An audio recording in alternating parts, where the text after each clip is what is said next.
fanompom-pivavahana ho an'Andriamanitra iombonantsika eto amin'ny onjam-peon'ny radio vaovao masoa.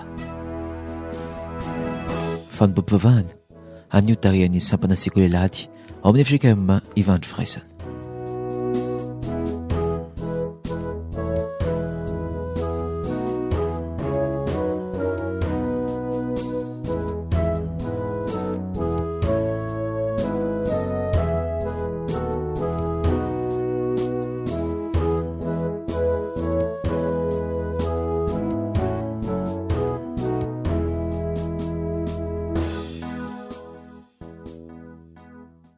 Ry havana malala ao amin'ny tompo, mampitombona aminareo anie ny fahasoavana sy ny fiadanana avy amin'Andriamanitra raintsika sy Jesosy Kristy Tompo.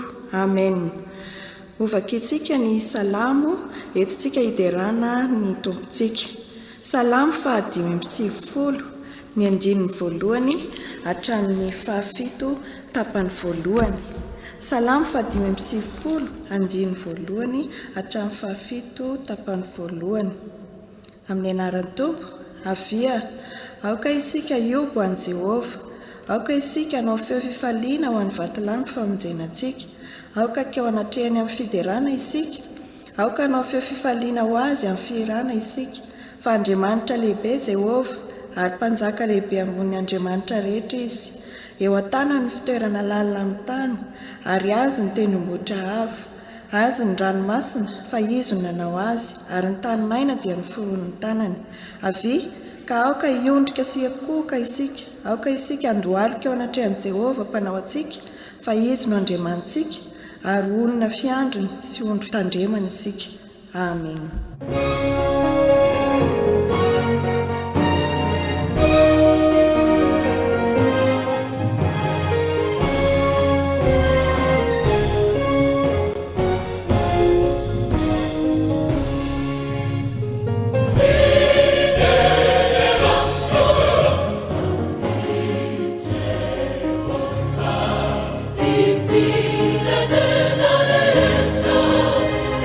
Firenena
Andeha hiombona mivavaka isika.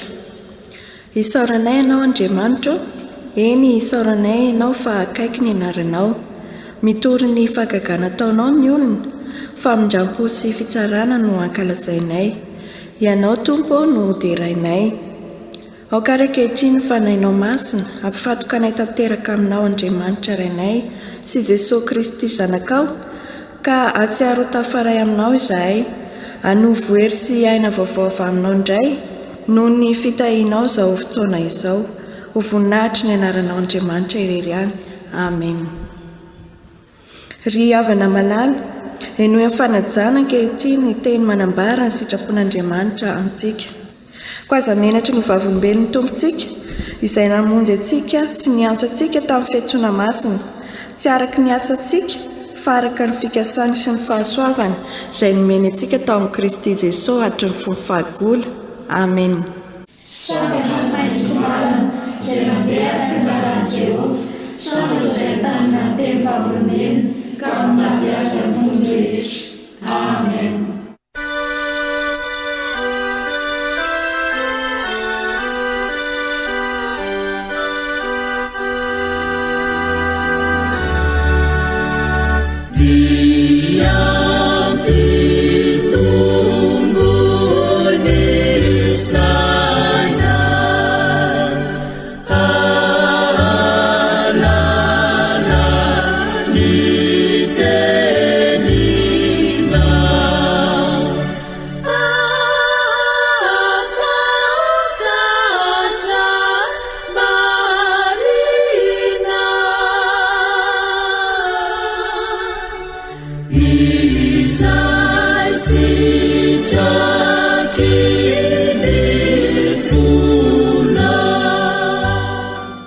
Ry havana malala, tsy nahatanteraka izany sitrapon'Andriamanitra izany sika, koa aoka anatina ny Tompo ka hiaiky ny fahotantsika ao anatrehany ka hanaraka opontsika izao vavaka izao, vavaka isika. Ianao tokoa Andriamanitra, efa nitianay ary efa fikasanao mandrakariva ny namonjenao anay. Nasehonao tamin'ny nanomezanao zanakao malalanao dia Jesosy Kristy izany. Izahay anefa ry Tompo dia tsy mahay mitianao noho ny tsy fitandremanay sy ny tsy fankatoavanay ny didinao. Teo ihany koa ny tsy fanekena ijoro vavolombelonao na amin'ny teny na amin'ny asa sy ny fanaonay rehetra. Tompo, meteza mindra fo aminay sy amela ny elokay, fa fantatray fa Andriamanitra efa melan-keloka ianao ka miantra sy mamindra fo, maharo-po sady be famindram-po ka tsy mahafoy anay. Ary izany no asahinay mitondra ny ontanay rehetra eo tanatrehanao. Ko mangataka izay Tompo ny mba hanadiovanao anay amin'ny rason Jesosy Kristy zanakao, ary amin'ny anarany no angatanay ny vavakay. Amen.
Ry havana, ho antsika izay mibebaka marina tokoa, raiso amin'ny mpifaliana sy amin'ny fanantenana ny famelan-keloka omen'ny tompo antsika. Hoy ny tompo, fitiavana mandrakizay no nitiavako anao, koa izany no ampaharetako famindrapo anao. I Kristy izay tsy nahalala ota dia efa nataon'Andriamanitra ota hamonjy antsika, mba ho tonga fahamarinan'Andriamanitra ho aminy kosa isika. Voavela ny elokareo no ny anarany masina. Aleloia. Amen. Sambatra ny olona izay velany sy voasarona amin'ny fahotana, sambatra ny olona izay tsy sain'ny Jehovah eloka ary tsy misy fitaka amin'ny fanahiny. Amen.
Aoka sika araka-kehitriny ry havana, hiaraka anaiky sy hanambarany fanekempinoana kristianina izay iraisantsika amin'ny fiangonana maneran'izao tontolo izao manao hoe: Andriamanitra tsy toa aho izay manao lanitra sy ny tany, Andriamanitra dia fahaly, Andriamanitra dia fitiavana, Andriamanitra dia manjakatra amin'ny taloha indrindra ao mandrakizay, Andriamanitra dia mampiseho fitiavany antsika fa fony mbola mpanota isika dia mandry hamonjy antsika Kristy. Mianatra Jesosy Kristy zanany atokana tompontsika aho, tonga izy hitany sy hamonjy ny very, izy no lalana sy fahamarinana ary fiainana, izy dia tsy miova omaly sy anio ary mandrakizay. Mily fanahy masina aho, izy no nanambarany fanahintsika fa tsy zanak'Andriamanitra isika, fanahy iray ihany no anaova-matisantsika rehetra ho tena iray. Ny fandraisena izay eto mandresy izao tontolo izao dia ny finoantsika. Tompo, ampitombo ny finoanay. Amen.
dia tonga amin'ny fotoana natokana ho an'ny ankizy sy ny tanora izao tsika ry havana.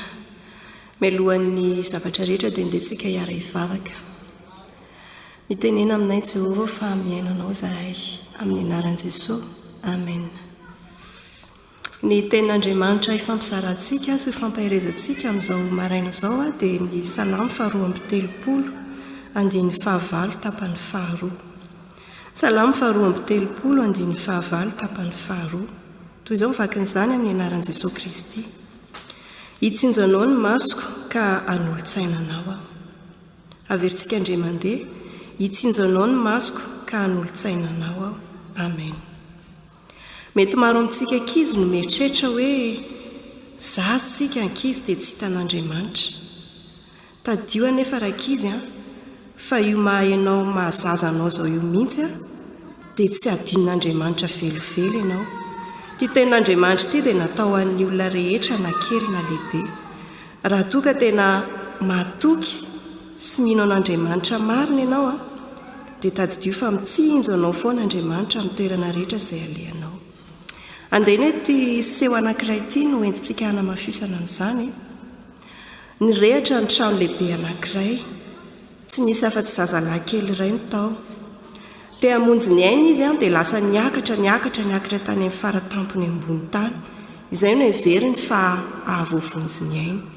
Tao anatin'izany kosa nefa ny rainy tery ivelany tao ambany indrindra tao dia nahatazana nyity zanany izay lofo mafy te hamonjy ny aina ka miantsoantso mafy hoe mitsambikiana ty fa tatazako ianao.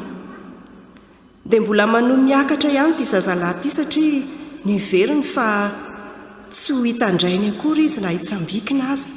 Dia mbola nanohy ny antsoantso ihany koa ny rainy hoe mitsambikiana aho fa tatazako ianao. Dia hoy izy namaly andrainy ka tsy hitako ane dady afo sy aizina fotsiny manodidina. Dia hoy ny rainy namaly azy hoe fa za kosa nefa mahita anao fa mitsambikiana. Raha zany ny zava-misy rakizy dia tadidio fa ianao koa dia hitan'Andriamanitra foana, tsinjon'Andriamanitra foana ary hitan'Andriamanitra ny manahirana anao na dia zaza sy ankizy azy ianao. Andeha ary rahantsika mamerina ilay tenin'Andriamanitra teo mba hirakitra tsara ao anatin'ny saintsika. Salamo 2:30 andiny 5 tapany 2. Hitsinjo anao ny masoko ka hanolo-tsaina anao aho. Teo an'Andriamanitra irery ihany voninahitra. Amen.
tonga eo amin'ny fotoana ihainoana ny tenin'Andriamanitra isika ry havana.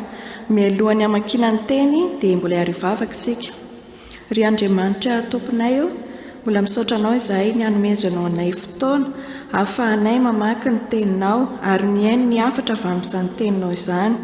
Ny teninao ilay teny fiainana, fanilony tongotray sy fanazavana ny lalanay.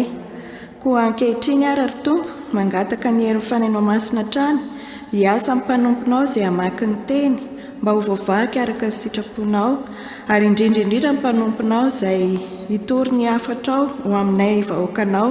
Ianao no nindry ny lelany hanambara izay sitraponao tianao ho tanterahanay. Dia mitenena Jehovah fa mihaino izay mpanomponao, amin'ny anaran'i Jesosy. Amen. Ny teny izay hovakiana ry havana dia hita ao amin'ny Amosa toko 7 andininy 10 hatramin'ny 17. Amosa toko 7 andininy 10 hatramin'ny 17. Tohizana araka ny filazantsara Marka toko 10 andininy 14 hatramin'ny 15. Marka toko 10 andininy 14 hatramin'ny 15. Ary faranana ao amin'ny Filipiana toko 7 andininy 12 hatramin'ny 14. Ny teny rehetra dia hovakiana amin'ny anaran'i Jesosy. Dia naniraka tany amin'ny Jeroboama mpanjakan'i Israely Amazia ilay mpisorona tao Betely, nanao hoe: Amosa efa nanao tetika hikomy aminao teo amin'ny taranak'Israely, ary tsy zakany tany ny teny rehetra. Satria hoy Amosa, ho faty-tsabatra Jeroboama ary ho baboina hiala amin'ny taniny tokoa ny Israely.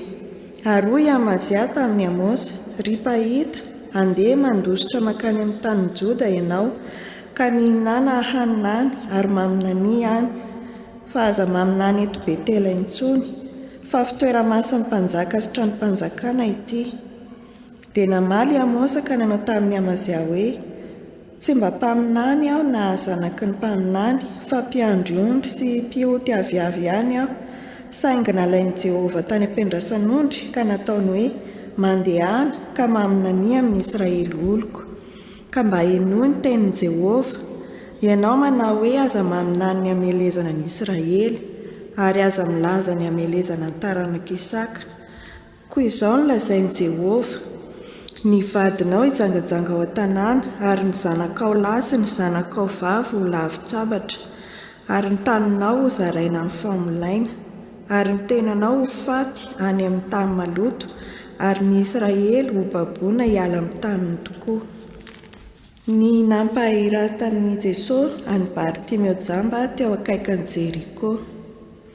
Ary tonga tao Jeriko izy, ary raha vao niala tao Jeriko Jesosy mba amin'ny mpianana sy ny vahoaka betsaka, dia nipetraka teo amoron-dalana Bartimeo jamba mpangataka zanaky Timeo. Ary noho nireny fa injay Jesosy avy any Nazareta, dia niantso izy ka nanao hoe: ry Jesosy zanaky Davida, ho mamin-drafo amiko. Ary maro no niteny mafy azy mba hangina, fa vao maika niantsoantso izy ka nanao hoe: ry zanaky Davida, ho mamin-drafo amiko. Ary Jesosy nijanona dia nanao hoe: atsoa ilay jamba. Ary ny olona niantso azy ka nanao taminy hoe: matoki, mitsangana, miantso anao izy. Dia nanary ny lambany izy ka niatsambotra nakeo amin'i Jesosy. Ary Jesosy namaly azy hoe: inona no tianao ataoko aminao? Ary hoy ilay jamba taminy: Rabonio, ny mba hampahirantina ny masoko. Ary hoy Jesosy taminy: mandehana ianao, ny finoanao nefa namonjy ianao. Dia nahiratra niaraka tamin'izay ny masony, ka nanaraka an'i Jesosy teny an-dalana izy. Tsy toy ny efa nahazo sahady na efa tanteraka sahady, fa miezaka aho hiazona izay niazonan'i Kristy Jesosy aho. Ry rahalahy, tsy mbola ataoko fa efa nahazo ny tenako, fa zavatra iray loha no ataoko, manadino izay zavatra aoriana, ka miezaka hanatratra izay zavatra eo aloha. Eny, miezaka hanatratra ny marika aho, ahazoko ny lokan'ny fiantsoan'Andriamanitra any ambony ao amin'i Kristy Jesosy. Koa aoka isika rehetra izay tanteraka hevitra izany, fa asehon'Andriamanitra aminareo izany, raha sendra manana sain-kafa ianareo. Kanefa aoka ho amin'ilay efa azontsika sahady no mbola hizorantsika. Amen. Izay masonao manamasinana ny fahamarinana ny teninao fahamarinana. Amen.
Mbola mampitombony amandrakariva ho aminareo rehetra ny fahasoavana sy ny famindram-po avy amin'Andriamanitra iray Jesosy Kristy Tompontsika. Amen. Andreny tenin'Andriamanitra isika ry havana, nefa mialoha izany dia andeha hivavaka isika. Misaotra anao izay ry Jehovah Andriamanitra iray ny tsara indrindro, fa nomenao indray ity fotoana ity handrenesana ny teninao. Fanahinao masina ny asa manan-kery aty anatinay, ametraka ny teninao hanapakalalina ty amponay tsirairay avy, mba anaovanay izay tena sitraponao. Koa mitenena Tompo fa voninkainanao izay mpanomponao. Amen. Ny soratra masina andraisantsika afatra fohy amin'ity maraina ity dia ny bokin'ny Amosa. Amosa 7:7 andininy 10 ka hatramin'ny 17, izay efa novakian'ny mpanompon'Andriamanitra teo. Tsy hamerina maka izany intsony isika fa andeha ny afatra avy amin'izany tenin'Andriamanitra izany no renesintsika avy hatrany. Miorena amin'ny antson'ny Tompo, io no loha hevitra bandrenitsika FJKM mandritra ity volana Jolay ity. Raha jerena maimaika ity perikopy ity dia milaza ny antson'Andriamanitra ny Amosa sy ny iraka nampanaovan'Andriamanitra azy. Iza tokoa moa i Amosa ary manao ahoana mombamomba azy? I Amosa dia tovolahy tsotra, mpiandro ondry sy mpiotiaviavy no asany. Tao Tekoa, tanàna kely tokony ho 10 kilometatra tao atsimon'i Betlehema no nisy azy. Tamin'ny fotoana nanjakan'i Jeroboam tamin'ny fanjakana avaratra dia ny Liba nanara-po tamin'ny ratsy ny vahoaka Israely, toy ny fijangajangana, fimamona, fanaovana kolikoly sy fanambakana maro samihafa. Natao fombafomba sy fihetsiketsehana fotsiny ny fivavahana tamin'izany, indrindra fa tao Betela. Ny sampy ombilahy kely volamena no tena notompoin'i Israely sy no indraindrainy tamin'izany. Eto indrindra no hitsofohan'ny tantaran'i Amosa tao Betela, amin'ity Amosa 7:10 ka hatramin'ny 17 izay jerentsika ity. Afatra roa no entin'ny soratra masina ho antsika amin'ity maraina ity avy amin'ny alalan'ny tantaran'ny antsonan'Andriamanitra ny Amosa ity. Voalohany, Andriamanitra no miantso sy maniraka ny mpanompony. Andriamanitra no miantso sy maniraka ny mpanompony.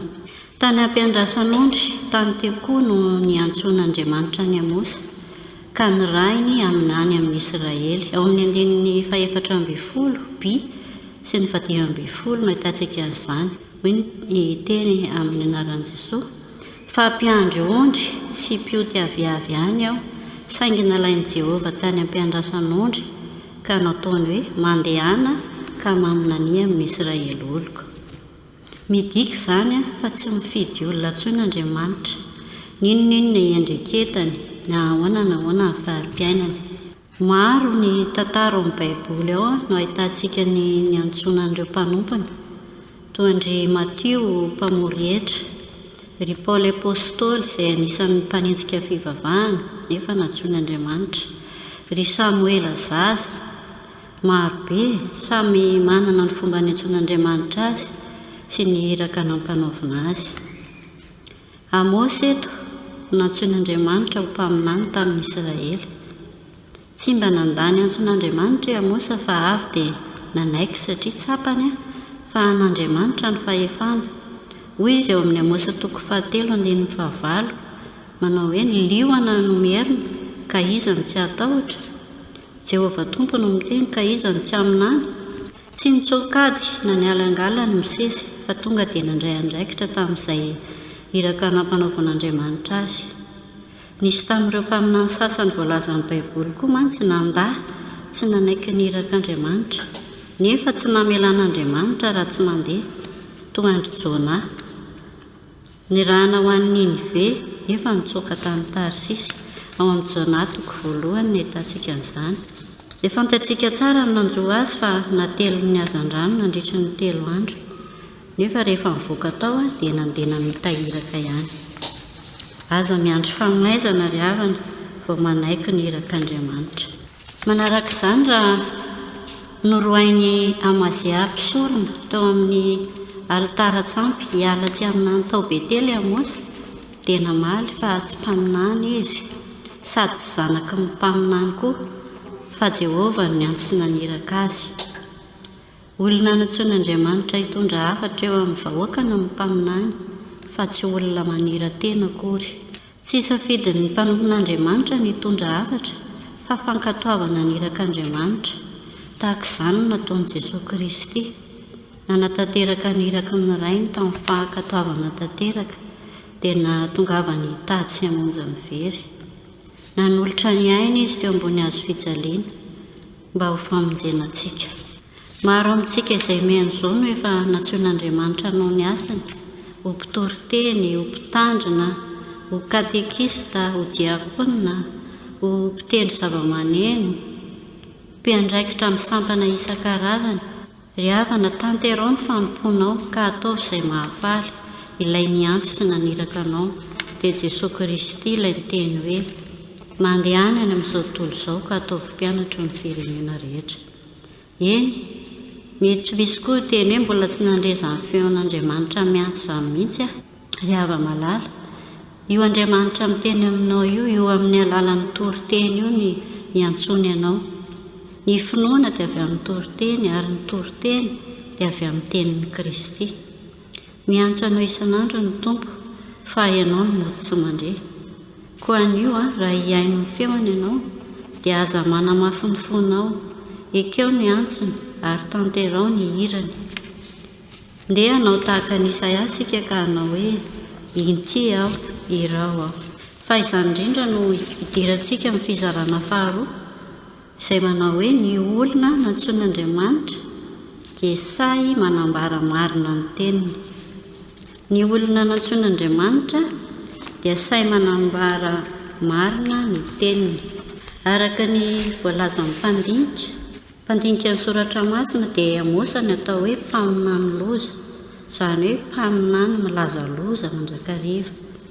Tsy zakany tany ny teniny rehetra, io izy eo amin'ny 10:10b, satria hoy izy hoe ho faty tsabatra Jeroboamo ary ho baboina hiala amin'ny taniny tokoa ny Israely. Izany teny nataony Amosa izany no tsy zakany Amazia mpisorona ka nandroany any Amosa hiala tao Betely ka andeha ho any Joda eo amin'ny 12 no ahitantsika an'izany. Ary hoy Amazia tamin'ny Amosa, ry pahita, andeha mandositra makany amin'ny tanin'ny Joda ianao ka mihinana, aninana ary maminany any. Nisy mandrakariva ny sakany eo am-panatanterahana ny asan'Andriamanitra, kanefa zakivy fa Andriamanitra mitsinjo ny mpanompony hatrany. tsy maintsy nolazay ny Amosy ny tenin'Andriamanitra izay nanoran'Andriamanitra azy ao amin'ny 7:12 manao hoe amin'ny anaran'i Jesosy. Koa izao no lazain'i Jehova: ny vadinao hijangajanga ao an-tanàna, ary ny zanakao lahy sy ny zanakao vavy ho lavi-tsabatra, ary ny taninao ho zaraina amin'ny famolaina, ary ny tenanao ho faty any amin'ny tany maloto, ary ny Israely ho baboina hiala amin'ny taniny tokoa. Raha mandinika tsara io andiny soratra masina io isika dia hita fa soratra amin'ny filazam-potoana ho avy ireo teny nataony Amosy ireo. Dika izany fa zavatra mbola tsy tena niatro ireo fa vao ho avy. Andriamanitra mbola miala nenina no hita eto ka maniraka amin'ny mpanompony hanomana ireo izay hiaran-doza. Misy teny fandrentsika matetika rehefa ho avy ny rivo-doza hoe izay tsara fiomanana tsy tapohan'ny loza. Mbola mampiomana antsika koa ny tenin'Andriamanitra ankehitriny ka miala amin'ny fanao ratsy, mibeba, miverena amin'Andriamanitra mba tsy ho tratry ny loza isika. Mahitsy ny tenin'ny Amosy ao amin'ny Amosy 5:9 manao hoe: mitedava ny Jehova dia ho velona ianareo. Manaraka izany ny mpaminany marina, ny mpitondra afatr'Andriamanitra dia tsy maintsy manambara marina ny afatr'Andriamanitra na mpitondraina azy, na dia mahatezitra sy milaza loza ho an'ny olona izay mena azy izany. Misy tokoa anie ny mpino sasany asa hoe inona izany no tena alehany any am-piangonana any, tsy hainy tenin'Andriamanitra ve sa?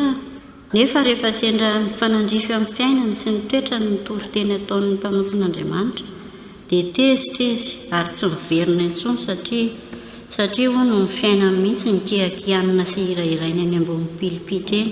Misy indray mifanohitra amin'izany fa ny mpanompon'Andriamanitra natao ilaza ny marina sy hanitsy ny olona dia matikena maso, ka raha vao olona manam-bola sy manan-karena dia tsy samy tenina dia misy fahadisoana ataony aza. Sao mantsy hono tsisy manohana ny asa-piangonana fa ireny ny tena sponsor dia mahavariana ry havana. Ho anao mpanompon'Andriamanitra izay natsoina ho hirany dia sahiny teny mba tsy hahameloka anao eo anatrehan'Andriamanitra. Mbola anadinantsika tokoa mantsy ireny araka ny Ezekiela 7:20 ka hatramin'ny 1:20 andinga voatsikitsiky izany. Raha hoy izao amin'ny ratsy fanahy: ho faty tokoa ianao ary tsy mananatra azy ianao na miteny hananatra ny ratsy fanahy hialany amin'ny lalany ratsy hamonjena ny aina, dia ho faty amin'ny helony ihany ilay ratsy fanahy nefa adiniko amin'ny tananao ny rany. Fa raha mananatra ny ratsy fanahy kosa ianao ka izy no tsy mety miala amin'ny faharatsiany sy ny amin'ny lalany ratsy, dia ho faty amin'ny helony ihany izy fa ho voavonjinao ny fanahinao. Ary koa raha ny marina miala amin'ny fahamarinana ka manao meloka ary mametraka fahatafotoanany eo anoloany aho dia ho faty izy. Eny, noho ny tsy hananaranao azy dia ho faty amin'ny fahotany ihany izy. Ary ny fahamarinana izay nataony tsy ho tsaroana nefa kosa adiniko amin'ny tananao ny rany. Fa raha mananatra ny marina mba tsy hanoty ianao ka tsy manoty izy dia ho velona tokoa izy satria ninoanatra ary ho voavonjy koa ny fanahinao. Ry havana, modely tamin'izany filazana ny marina ny tenin'Andriamanitra izany Jesosy Kristy. Anisan'izany ireo toriteny nataony teny an-tendrombohitra izay amerimberena manjakariva hoe lazaiko aminareo marina tokoa. Ao amin'ny filazantsara amin'ny Matio 5:5, 5:7 no ahitantsika an'izany. Anatra maro izay tena manitsy ny olona no hitantsika ao amin'ny filazantsara amin'ny Matio 5:5 sy 5:7 io. Tsy afaka hivalam-parana amin'ny fotoanantsika eto, fa raha mahaliana anao dia asaiko ianao hamaky izany any an-trano any. Eny ry havana, mety ho mavesatra aminao fandrenesana ny tenin'Andriamanitra tamin'ity marain'ity, nefa tsarovy fa mbola fitiavan'Andriamanitra anao izany ka misaorana sy manomeza voninahitra azy mandrakariva. Etỳ am-pamaranana ary dia andeha ho ampatsiahivina ny afatry ny tenin'Andriamanitra ho anao tamin'ity anio ity. Voalohany, Andriamanitra no miantso sy maniraka ny mpanompony, ary izay rainy dia tokony ho sahy ilaza sy hanambara marina ny tenin'Andriamanitra mba ho famonjena ny hafa. Izay manantsofina ho ento miaino aoka izy hiaino izay lazain'ny fanahy amin'ny fiangonana. ho an'Andriamanitra irenany ny voninahitra. Amen. Ndeha hivavaka isika, misaotra sy mankasitraka anao hatrany izay ry Andriamanitra tomponay io, noho ny amin'ny teninao izay nomenao anay tamin'ity marain'ity.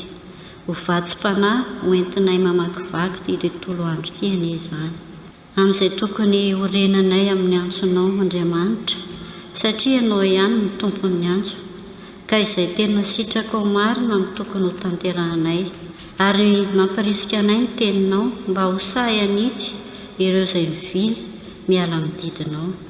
Eny fa nareo izay heverinay olona ambony noho izay ary mivavaka aminao ary izahay ho an'ireo mpitondra sy ireo manana andraikitra eto amin'ny firenenay, mba hananan'izy ireo fahendrena ka olona tena matahotra anao Andriamanitra, satria ianao Andriamanitra no efa miantso azy ireo ho amin'izany toerana misy azy izany.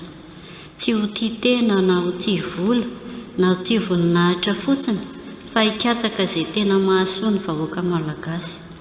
Ny fanahinao masina anie hiasa amin'izy ireo ka hanolo-tsaina azy. Mivavaka amin'ireo mpanomponao izay nirahinao hitory ny filazantsaranao Jesosy Kristy izahay.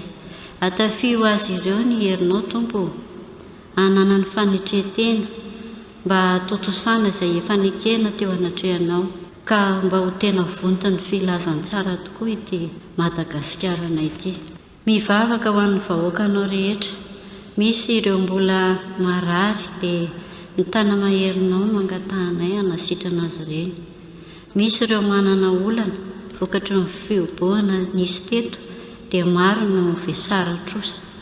Ianao Jesosy hanome vahaolana nisy atokantrano. Misy koa ireo very asa, mangataka aminao izay Tompo mba hanomezanao azy ireo asa sahaza hamelomana ny ankonana. Misy koa ireo azo pahoriana na moy avadiana, hamafany ranomasina ianao Jesosy ary hamelona fanantenana ao anatin'izy ireo hatrany. Fa tena isaorana anao be da be, anao koa Andriamanitra fa efa miala tsikelikely eto amin'ny firenenay ny aretina Covid-19, ary efa maro ireo nosotranonao na nehoanao ny voninahitrao tamin'izany. Ny angatahanay sy talaonay aminao Jesosy dia ny anakananao ny vary ao hafa indray tsy ho tafiditra eto amin'ny nosinay. Matokany herinao izay Tompo, omeo fahendrena ny vahoaka malagasy rehetra mba hanaja amin'ny fepetra, ka hanao zava-dehibe ny sakana hoentina miaro tena. Mivavaka izahay mba tsy hikatona intsony ny trano fiangonana. Mivavaka izahay mba samy hotahinao ny asa fiveloman'ny vahoakanao ary ny fianaran'ny mpianatra rehetra koa. Ianao no ampanjary ny ezaka ataon'ny mpianatra rehetra. Mivavaka izahay ho an'izao onjam-peo maminay izao izay andrenesana ny teninao mandrakariva, mba ho tena voatay avokoa ny mpiasa rehetra sy ny fitaovana rehetra mba ho eo ambany elatrao mandrakariva. Maro ny etaentanay tiany hoentiny eo aminao Tompo, fa voafetra ny fisainanay, koa izay mahasoa anay rehetra dia tanterao aminay araka ny haben'ny fitiavanao. Amin'ny anaran'i Jesosy no anaovanay izany vavaka izany, ary akambanay amin'ilay vavaka tsara indrindra manao hoe: Rainay izay an-danitra, ho masina ny anaranao, ho tonga ny fanjakanao, atao ny sitraponao, izay atany tahaka ny an-danitra. Miloanay ninana sahaza ao anay, ary mamelana ny elikay, tahaka ny mamelanay izay meka taminay, azatondranay ny fakapanahy, fa manafahanay amin'ny ratsy, hanao fanjakana sy ny hery, ary voninahitra mandrakizay. Amen.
asizaimi fidianani anainda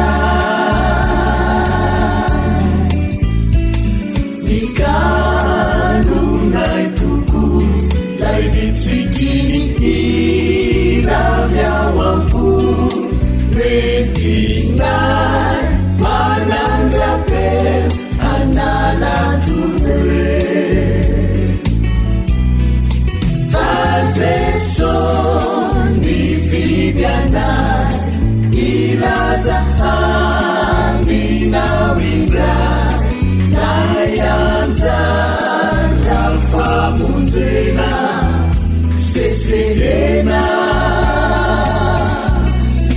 Fazeso nifidiana ilaza amina winga nayanza rafamunzena sesehena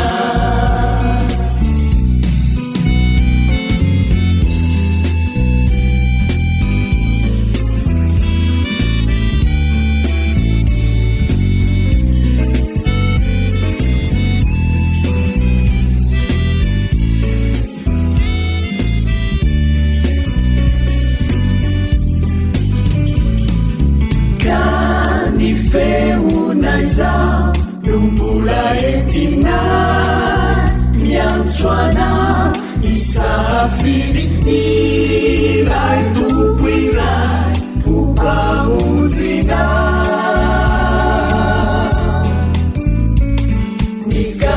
nikalunai tuku nuanamaralana patenasu nimanai kilai tupuirai dezesoiza kani feunaiza lumbula etina miantswana isafidi ilai tupuirai upamuzina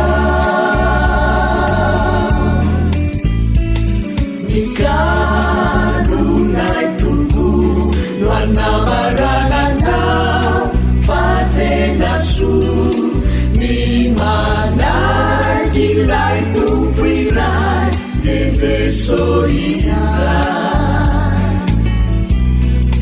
Fazeso nifidianai ilaza amina wingai nayanza rafamunzena sesehena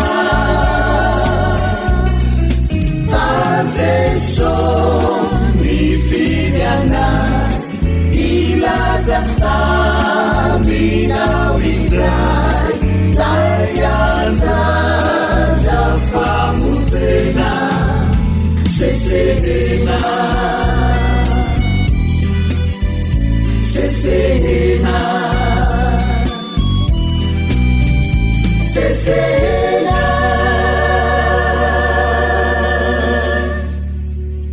raiso amin'ny finoana rakehitriny nitsodrana tolotra anareo amin'ny anaran'ny tompo andriamanitra fiadanana ane hamasina anareo samy tanteraka ka aoka harovana avokoa ny fanahinareo sy ny ainareo ary ny tenanareo tanteraka ka tsy hainatsiny amin'ny fiavian'i Jesosy Kristy tompontsika amen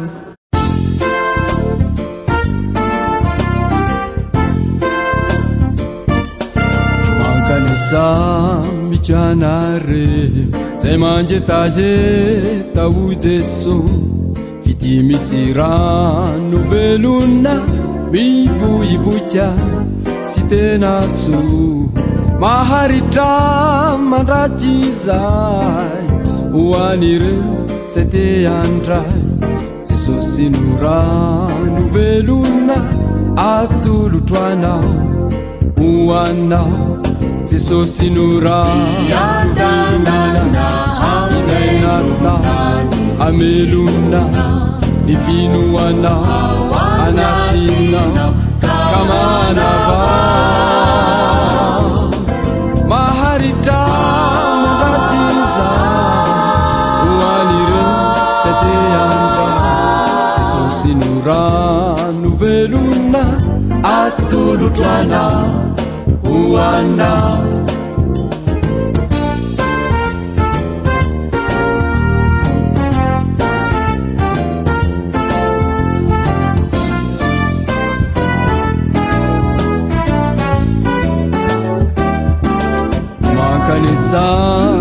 mijanare zay mavesatre tanu jeso izao anome fitaharano anare mandakiza ny fahasoavana sy ny fiadanananye aharitratrany ho anareo mandakiza fiadananana fahasambarana tsy maro tsy tony ety antany ety miao aminy maharitra mandakiza ho an'ireo zay te andra Jesosy no rano velona atolotroana hoana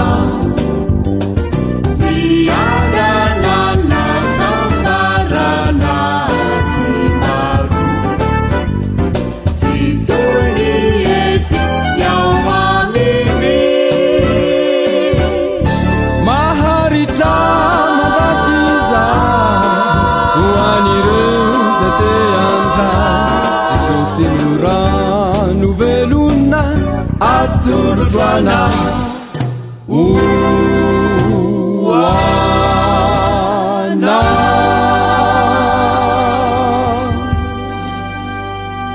ho an'Andriamanitra irery ihany ny voninahitra amin'ny anarany Ray sy ny Zanaka ary ny Fanahy Masina.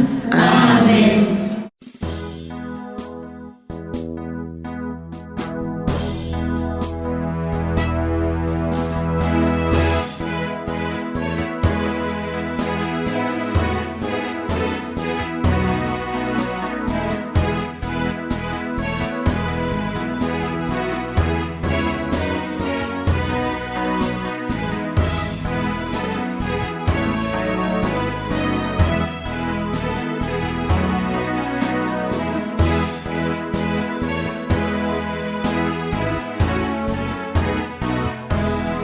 Fanompom-pivavahana ho an'Andriamanitra iombona antsika eto amin'ny onjam-peon'ny radio vaovao masoa. Fanompom-pivavahana anio tarihan'ny sampana sekolelady ao amin'ny Afrika Ivandro Fraisana.